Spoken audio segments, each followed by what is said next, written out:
वो उसका स्पेलिंग लिखेंगे ना इंग्लिश में विस्कॉन्सिन, उसके अंदर इस्कॉन आता है। तो उनका जन्म भी इस्कॉन में ही हुआ है। পরম ছিল জয়প্রতাপ স্বামী গুরু মহারাজের আবির্ভাব হয়েছে উইসকনসিন শহরে। এই শহরের নামটি যদি আমরা বানান করি তাহলে এই শব্দের ভিতরে ইস্কন শব্দটি আসবে। তো প্রকৃতপক্ষে ইস্কনেই ওনার জন্ম হয়েছে।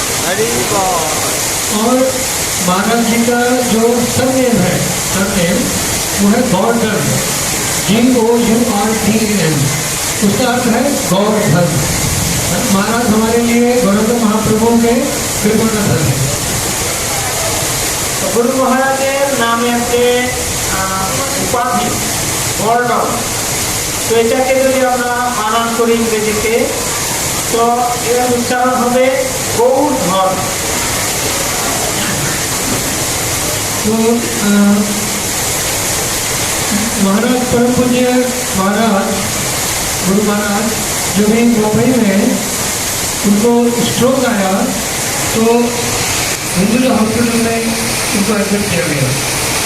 तो परम पूज्य गुरु महाराजेर যখন স্ট্রোক হয়েছিল তো মুম্বাইতে হিন্দুজা হসপিটালে তিনি তাকে ভর্তি করা হয়েছিল। उस समय हम सब लोग वृंदावन में थे, वृंदावन यात्रा में हमारे मुंबई के दोस्त लोग। तो प्रतिदिन हम महाराज के लिए कथा कीर्तन उनके नाम से प्रार्थना करके उनको अर्पण करते थे। ঠিক ওই সময় আমাদের মুম্বাইয়ের সমস্ত ভক্তবৃন্দ বৃন্দাবন যাত্রাতে গিয়েছিলাম। প্রতিদিন আমরা গুরু মহারাজের জন্য কথা কীর্তন করে ওনার উদ্দেশ্যে আমরা নিবেদন করতাম। उनके स्वास्थ्य के लिए प्रार्थना के रूप में पूरा यात्रा कथा कीर्तन परिक्रमा सब उनके स्वास्थ्य के लिए। তো আমাদের এই যে 7 দিনের যাত্রা ছিল, পুরো যাত্রায় যা আমাদের শ্রবণ কীর্তন আদি হয়েছে সব গুরু মহারাজের উদ্দেশ্যে আমরা নিবেদন করেছিলাম।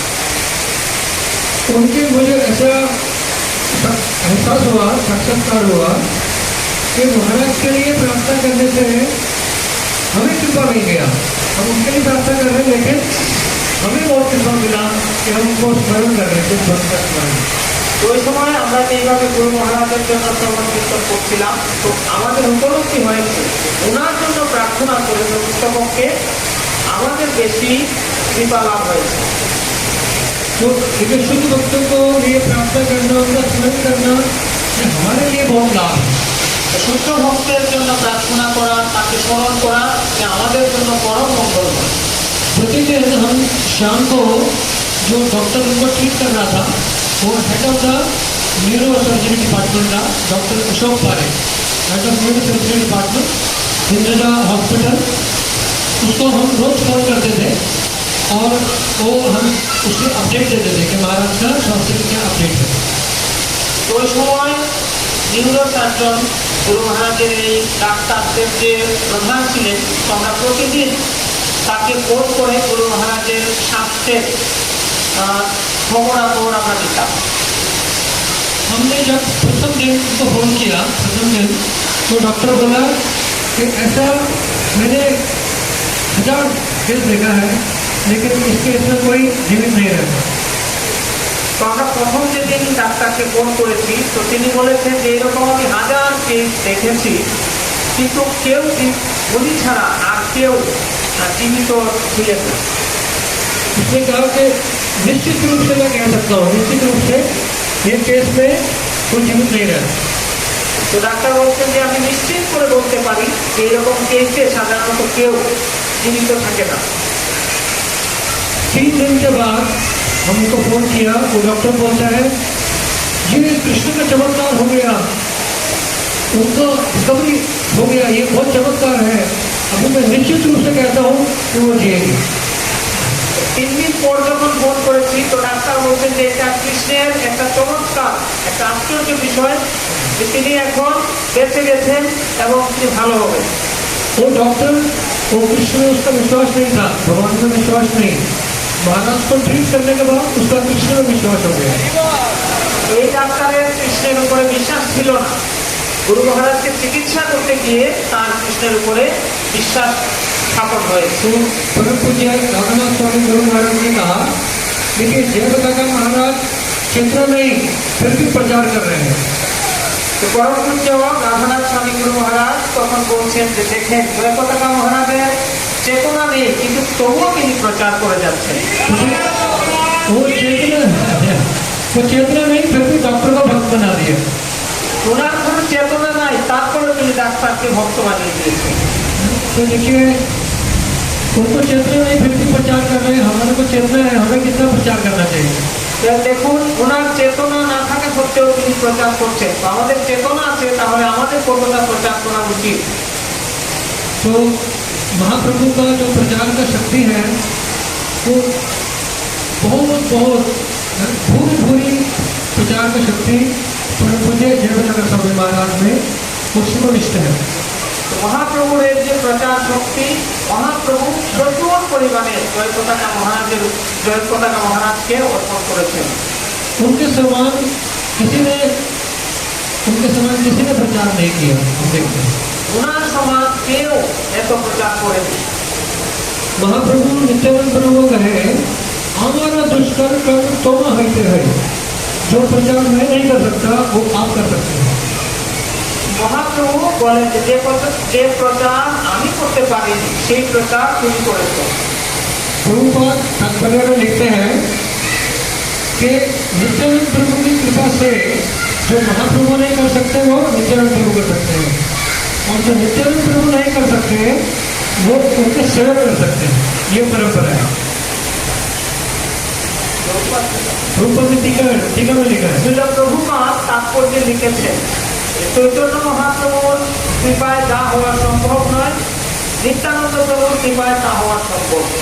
নিত্যানন্দ প্রভুর কৃপাতে যা হওয়া সম্ভব নয় তার ভক্তের কৃপায় তা হওয়া সম্ভব। तो मैं जब ये तात्पर्य पढ़ा मुझे परम पूज्य जयप्रदा स्वामी महाराज स्मरण हो। এই হচ্ছে পরম্পরা এবং শিল জয় পতাকা মহারাজ এই শক্তি লাভ করেছেন। तो देखिए प्रभुपाद ने कहा है कि महाप्रभु ने नित्यानंद प्रभु को कृपा देके वो शक्ति दी कि नित्यानंद प्रभु से ज्यादा प्रचार करेंगे। तो नित्यानंद प्रभु ने वही शक्ति प्रभुपाद को दी, प्रभुपाद ने नित्यानंद से ज्यादा प्रचार किया, और प्रभुपाद ने वही शक्ति परम पूज्य जयप्रदा स्वामी महाराज को दी, उन्होंने उनसे भी ज्यादा प्रचार किया। মহাপ্রভু নিত্যানন্দ প্রভুকে এই প্রচার শক্তি দিয়েছেন। নিত্যানন্দ প্রভু মহাপ্রভু থেকে বেশি প্রচার করেছেন। নিত্যানন্দ প্রভু তার কৃপা শক্তি শিল প্রভুপাদকে দিয়েছেন। শিল প্রভুপাদ নিত্যানন্দ প্রভু থেকেও বেশি প্রচার করেছেন। শিল প্রভুপাদ সেই শক্তি জয় পতাকা মহারাজকে দিয়েছেন। গুরু মহারাজ তার থেকেও বেশি প্রচার করছেন। तो ये प्रभुपाद स्वयं कहते हैं ये परंपरा का शक्ति है।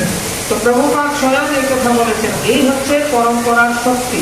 ये महाप्रभु की कृपा से ही हो रहा है। नित्यानंद प्रभु महाप्रभु की कृपा से उनके सेवक उनसे भी ज्यादा प्रचार करते हैं। তো এইসব প্রচার কার্যক্রম মহাপ্রভু নিত্যানন্দ প্রভুর কৃপাতেই হচ্ছে। ওনাদের কৃপাতেই ওনাদের এই সেবকগণ এই প্রচার কার্য চালিয়ে যাচ্ছেন। मैं अभी पिछले महीने Qatar, Abu Dhabi, Sharjah, Dubai ये सब मिडिल ईस्ट में जाके आया। वहाँ देखा मैंने कितना प्रचार बहुत कठिन है, फिर भी भक्तों ने बहुत प्रचार किया। তো আমরা গত সপ্তাহে মিডল ইস্টে ছিলাম, শারজা, দুবাই, আবুধাবি ওই সমস্ত জায়গা ভ্রমণ করেছি। তো ওখানে প্রচার করা অনেক কঠিন, তারপরেও দেখেছি যে ওখানে অনেক ভক্ত হয়ে গেছে। तो देखिए महाराज का प्रचार का शक्ति परम पूज्य जयप्रदा स्वामी गुरु महाराज गोवर्धन इको विलेज, मैं जहाँ रहता हूँ गोवर्धन इको विलेज मुंबई के पास है, वहाँ एक बार आए विजिट किए। তো আমরা যেখানে থাকি মুম্বাইয়ের কাছে গোবর্ধন ইকো ভিলেজ, এই ইকো ভিলেজে একবার পরম পূজ্য জয়প্রতাকা স্বামী গুরু মহারাজ এসেছিলেন। महाराज आए, उन्होंने बोला ये आपका स्थान का नाम है गोवर्धन इको विलेज, आपका विलेज का प्रचार कैसा है बताइए, रिपोर्ट दीजिए। তো গুরু মহারাজ আমাদেরকে জিজ্ঞেস করছেন যে আপনাদের এই জায়গার নাম হচ্ছে গোবর্ধন ইকো ভিলেজ।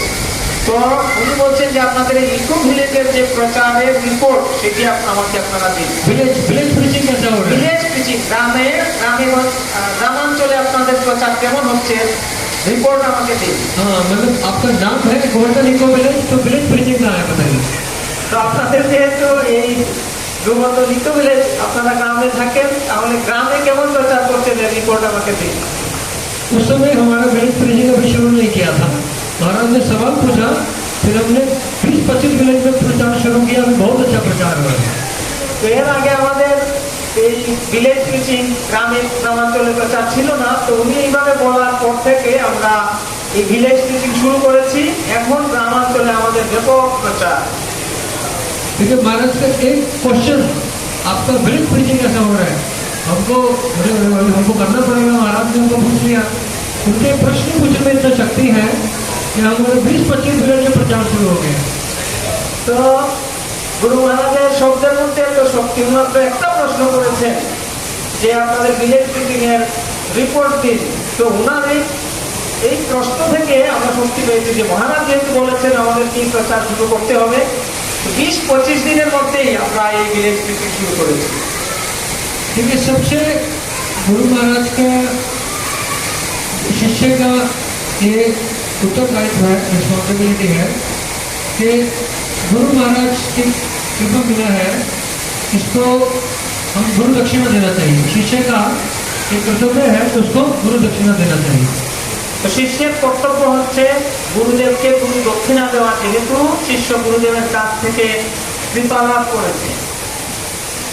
तो सबसे बेस्ट गुरु दक्षिणा क्या है? তো সব থেকে উত্তম গুরু দক্ষিণা কি?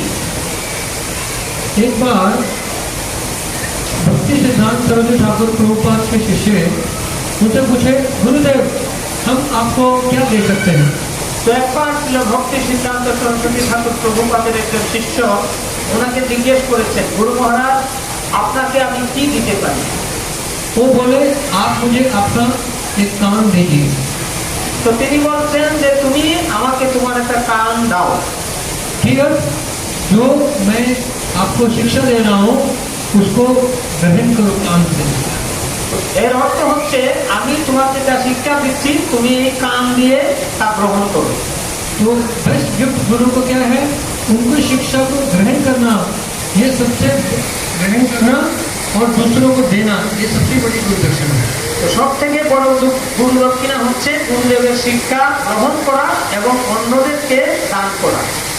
तो आप सब लोग एटलीस्ट ये लोग एक एक शिष्य जो है, आप एक एक फैमिली को प्रचार कीजिए। हम जितने भी शिष्य हैं आपके घर के आसपास, आपके जहाँ कार्य करते हैं वहाँ पे कहीं तो प्रत्येक व्यक्ति को कम से कम एक फैमिली को कृष्ण भाव में भावित करा।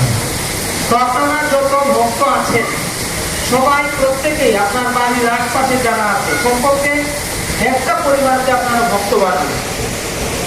ये गुरुदेव के लिए बेस्ट गुरु दक्षिणा है। তো এটি হবে গুরুদেবের জন্য সর্বোত্তম गुरु दक्षिणा। अभी देखिए महाराज का हृदय का इतना, हम डिवोटी केयर सेमिनार करने आए यहाँ पे, डिवोटी केयर। अभी महाराज का डिवोटी केयर का क्या भाव है वो मैं बताऊंगा। তো আমরা এখানে এসেছি ডিভোটি কেয়ার সেমিনারের জন্য, ভক্তদের যত্ন গ্রহণ এই সেমিনার দেওয়ার জন্য।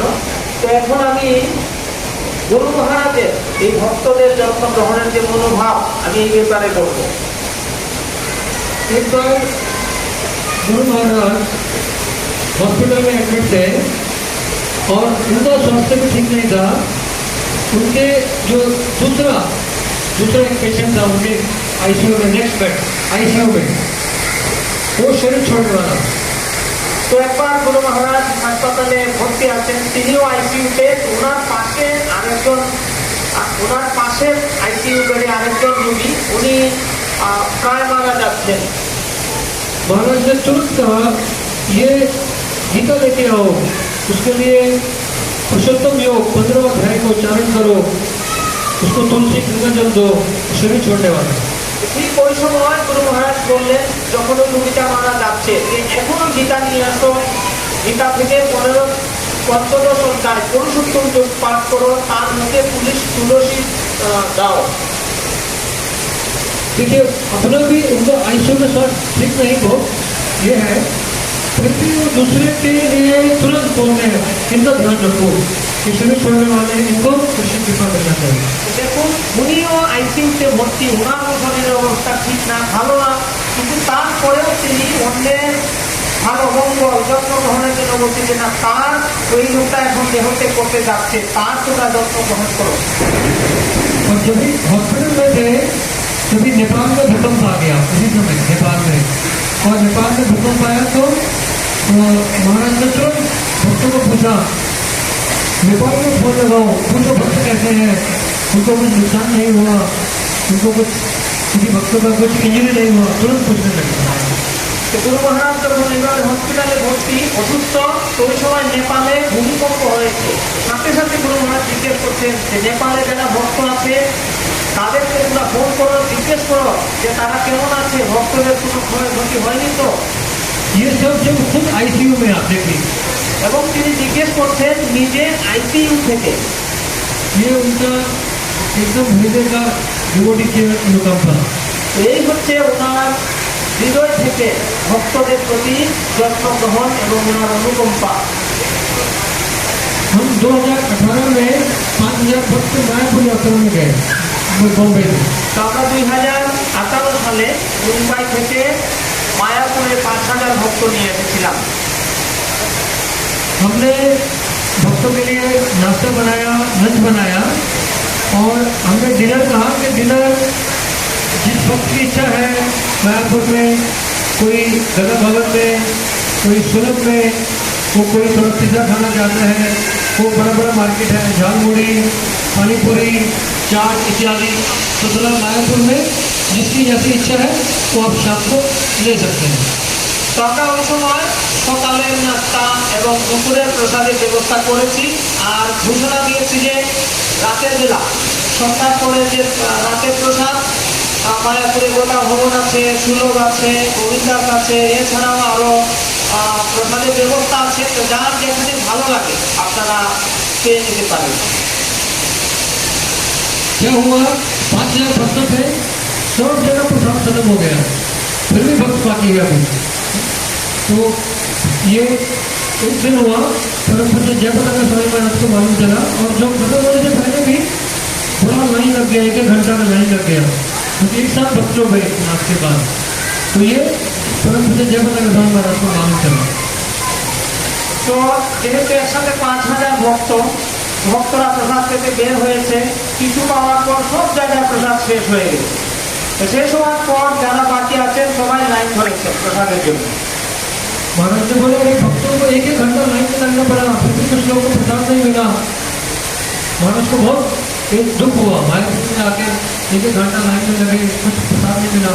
महाराज ने तुरंत ऑर्डर दिया, खिचड़ी बनाओ सबके लिए, उसको फ्री बांटो, हजारों लोग के लिए खिचड़ी बना के उसको फ्री बांटो, अच्छा सबकी नाम देंगे। তো গুরু মহারাজ এটি জেনেছেন যে ঘন্টা খানেক ভক্তরা এভাবে লাইনে দাঁড়িয়ে আছে, প্রসাদ শেষ হয়ে গেছে। তো এটা শুনে ওনার খুব দুঃখ হয়েছে। সাথে সাথে ভক্ত মায়াপুর ম্যানেজমেন্ট আদেশ করেছে যে তোমরা এখন ভক্তদের জন্য খিচুড়ি বানাও এবং ফ্রি সবাইকে এই খিচুড়ি প্রসাদ বিতরণ করো। 8-10 भक्त लोगों को बोलो बांटो ताकि लाइन नहीं लगे। আর এই পরিমাণে প্রসাদ বিতরণ করা যাতে এই লাইন আর ইয়ে না হয়, লাইনে যেন কেউ না বাকি না থাকে। तो देखिए महाराज का हृदय में बहुत डिवोटी के लिए केयर है। তো দেখুন যে গুরু মহারাজের হৃদয়ে ভক্তদের জন্য যত্ন গ্রহণের খুব সুন্দর মনোভাব, গুরু মহারাজের খুব ভক্তদের প্রতি দয়া। रामानुजाचार्य हमको बहुत एक सुंदर शिक्षा देते हैं। रामानुजाचार्य दक्षिण भारत में जो रामानुजाचार्य जो है वो लक्ष्मण के ही स्वरूप है। रामानुजाचार्य রামানুজাচার্য লক্ষণের অবতার, দক্ষিণ ভারতের একজন আচার্য। ওনার থেকে আমরা সুন্দর শিক্ষা পেয়ে থাকি। श्री संप्रदाय के आचार्य हैं, उन्होंने हमको शिक्षा दी है। वो सोचते हैं कि एक हमको भक्तों को, शिष्य को ये चिंता नहीं करना चाहिए कि मैं भगवत धाम जाऊंगा कि नहीं जाऊंगा, इस बात का बिल्कुल चिंता नहीं करना चाहिए।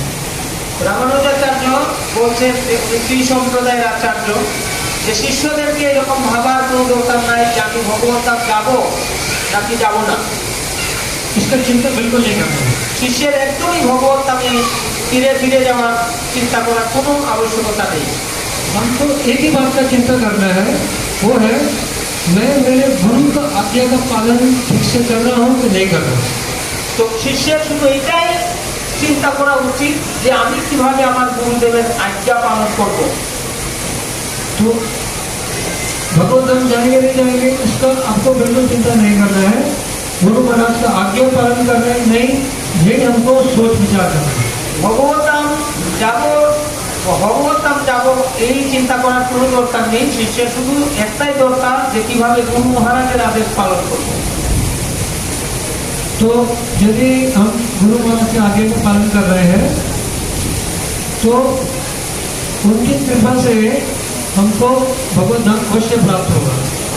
আর আমরা যদি গুরু মহারাজের আদেশ পালন করি তাহলে ওনার কৃপায় আমরা এমনিতেই ভগবত ধাম প্রাপ্ত হব। तो इसलिए हमारा एक ही चिंतन है, हम गुरु महाराज को प्रसन्न करना এই জন্য चाहते हैं। আমাদের একটাই চিন্তা হওয়া উচিত যে আমরা শুধু গুরু মহারাজের আদেশ পালনেই মনোনিবেশ করব। श्रीला भक्ति सिद्धांत ठाकुर प्रभुपाद एक श्लोक लिखे हैं, उसमें कहे हैं कर्म अवलंबका के चित। कुछ लोग कर्म का आश्रय लेते हैं, ज्ञान कर्म अवलंबका के चित ज्ञान अवलंबका।